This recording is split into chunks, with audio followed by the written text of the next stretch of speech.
Hello, today's game that I want to show you is from London, 1846, between a match game between Daniel Harrwitz, who would 10 years or so after this go on to play Paul Morphy in the match and actually beat him a few games. And with the white pieces and Harrwitz-Staunton with the black pieces. Let's get right into it. This is a short game. And one is good to remember. Staunton had the black pieces again, so I'm showing it from the black perspective. So e4, e5, knight f3, knight c6, bishop c4, bishop c5, a very common opening back in the 1800s, and you see it is popular today. c3, right? A lot of games started out with Evans Gambit in that time, but this is one of the more modern looking games. c3, Staunton responds with the modern knight f6 with this attack on the e-pawn. Now there's different ways white can respond. You know, d3, d4, even b4 here. Here Harrwitz goes with b4. There's nothing wrong with this move, but at the same time, white has to be mindful of his development.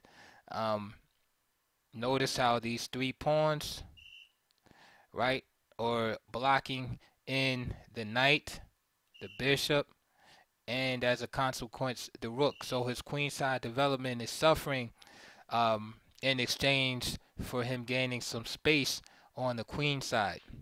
All right, this is fine and dandy, but white has to understand that black has done absolutely nothing wrong, and he can't really claim any initiative this early in the game.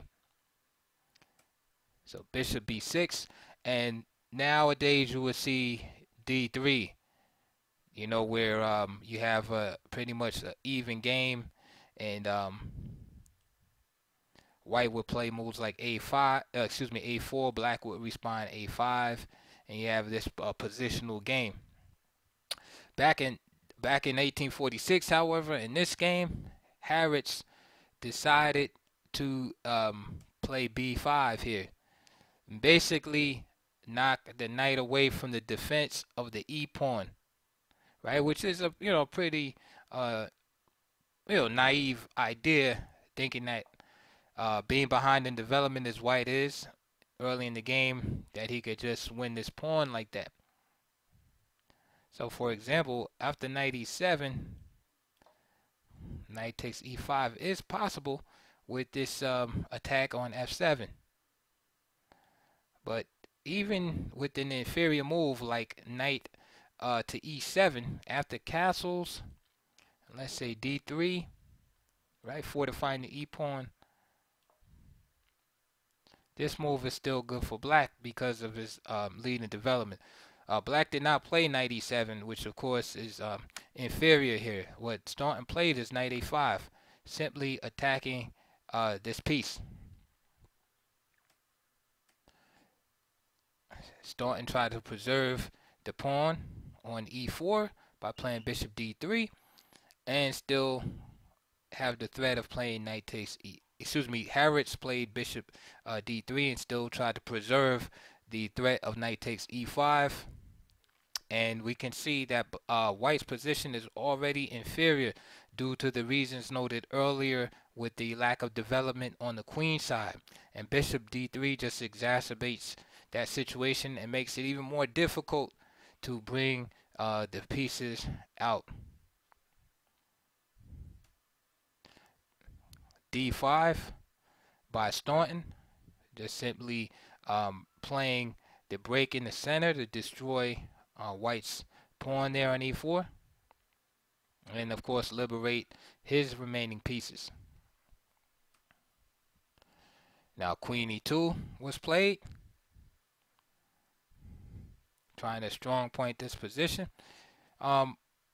White's best bet here is probably knight takes e5 here, and then d takes e4 with an inferior position, and then perhaps bishop e2, and then trying to expand. But that's a bad position.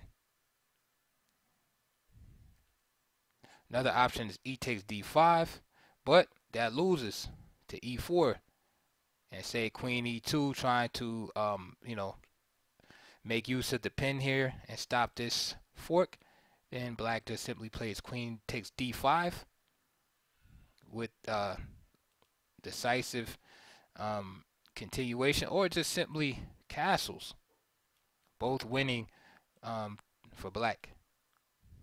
So Harrwitz played queen e2, castles, castles, and then rook e8. And black just has an easy position here. h3, trying to keep the bishop off g4. And knight h5. Now, here's a good time to bring up this old saying about knights on the rim being dim. Now, again, that's just a general saying, and strong players know when to break these rules. And in this specific situation, the knight on a5 here was placed with a threat. And although this knight ended up being misplaced, it caused caused white to misplace his piece also, which is his bishop. Okay, and this knight here being on h5 is only temporary, because the idea is to go to f4. All right, so sometimes you can play these type of moves, right, as long as there's some type of concrete compensation in the air, whether it's you're making a threat against a piece, or you're causing your opponent to compromise his position or her position. Queen d1 is played, anticipating black's next move, knight f4. But the bishop is now a liability and unprotected. Again, it's better here for for white, just to admit his wrongs and play a move like bishop c2. But instead, Harrwitz played queen c2. Right, just standing by his plan.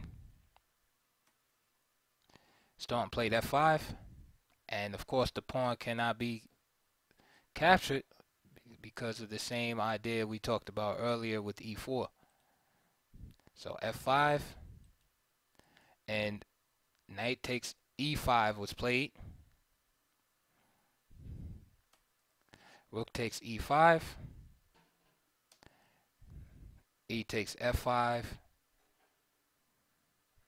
And then just simply queen g5. Threatening checkmate here. g4. And then queen h4 by Staunton. And Harrwitz resigned. There's no way to deal with this idea, this concept of queen g3.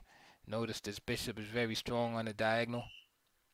And any type of move that white could do right now, losing. For instance, rook e1, then you have bishop f2.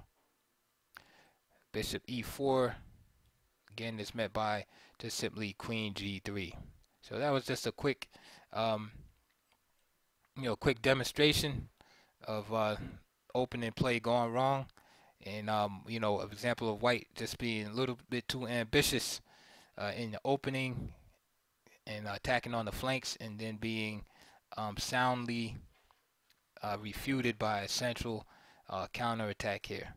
And this is a nice short game that you could memorize, all right, because it does contain the general spirit of play in the Giuoco piano, where black's plan is to achieve d5 and the complete liberation of his pieces. And then you also see, as a result of his domination in the center, you see the transfer, the logical transfer of the attack from the center to the king side, where the king is vulnerable. And all of that in just 15 moves. And it's mate in 4, by the way, here by force at the bishop e4.